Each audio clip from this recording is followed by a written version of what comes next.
Hi, my name is Joel Boy, and I'm a researcher of the events of April 19th, 1775. Today we're at the Buckman Tavern in Lexington, Massachusetts. Can you imagine a time when you're nervous, you're sitting waiting, whether it's an appointment or something you're nervous about? Just the feelings that you feel in your heart, your head. Think about the way the Lexington militia might have felt that night of April 18th into April 19th as they sat in Buckman Tavern waiting for the British column to arrive.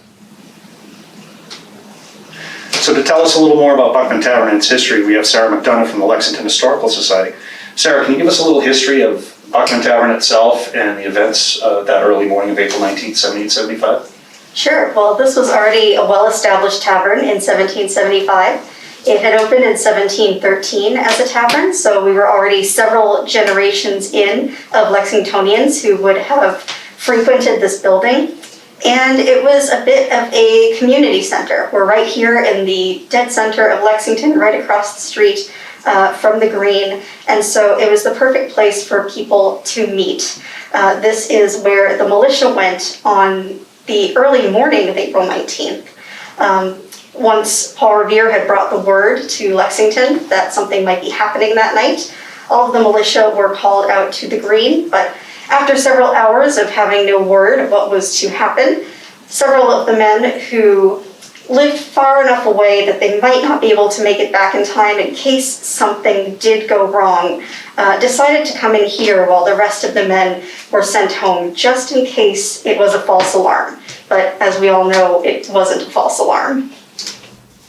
Not only do we have this wonderful structure as a witness to the events that morning, April 19, 1775, but we have an object, a tall case clock built by Nathaniel Mulliken that was in this room that morning in the collection of the Concord Museum. So we're at the Concord Museum, looking out there, looking at their new April 19th exhibit, and we're with curator David Wood.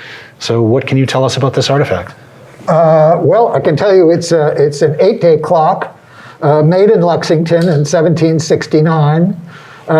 It's got a composite brass dial, which is typical of the period. It's got cast brass parts and a brass sheet, a silvered chapter ring. The chapter ring carries the numerals, and it's silvered, so there's contrast with the black, and you can read the time readily.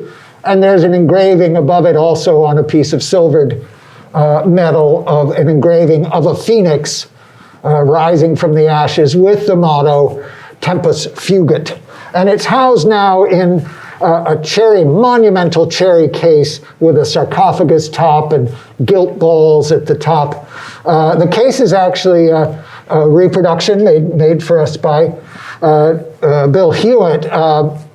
We had the dial and the movement, but it never had it lost its case sometime in the 19th century.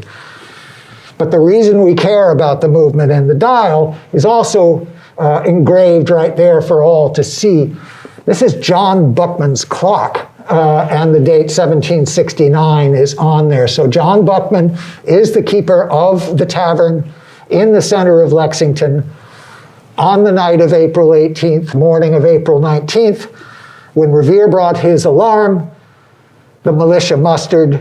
Nothing happened. They dispersed. Some of them went to Buckman's Tavern to wait for the sound of the drum to summon them to the common, and some went to their homes if they were nearby. But you can imagine that some portion of Captain Parker's company was waiting out those, 3 o'clock in the morning, to the sound of this clock.